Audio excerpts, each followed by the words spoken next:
ওকে, এরপরে এই সবগুলা কাজ যাদের ভিতরে খুব অল্প অল্প পরিমাণে আসতেছে তাদের একটা চরম বিপথে যাওয়ার উপায় হচ্ছে ভাইয়া ওভার কনফিডেন্স। তার নিজের ভিতরে আসলে একটা ভাব আসে, আরে আমি পারি না এমন কিছু আছে, একবার দেখলেই সব হয়ে যায়।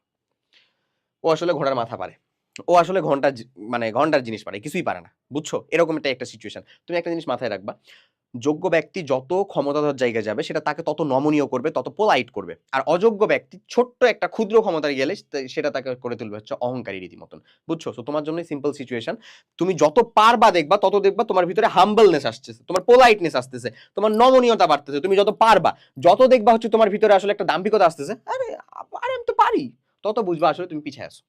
লিটারালি তত বুঝবা তুমি পিছিয়ে আছো। তো এটা কিভাবে দিবা? এটা হচ্ছে যে সব পারি ব্যাপার না, হবে, এই সকল চিন্তা ভাবনাকে বাদ দিবা।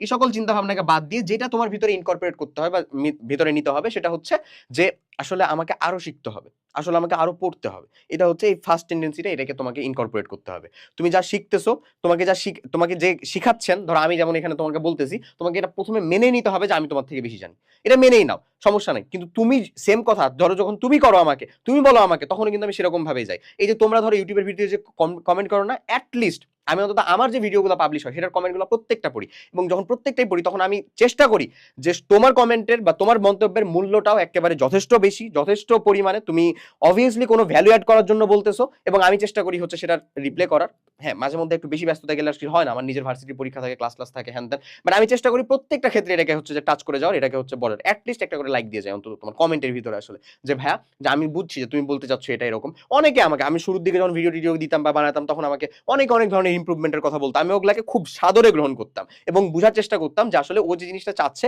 আসলে আমি যদি সেই জিনিসটাকে সেটাকে ডেলিভারি করতে না পারি তাহলে আলটিমেটলি আমি তো তার কোনো লাভ করতেছি না, বরঞ্চ তার জীবনে কিছু সময় নষ্ট করতেছি, সেটা তো অবশ্যই না। তো যাই হোক,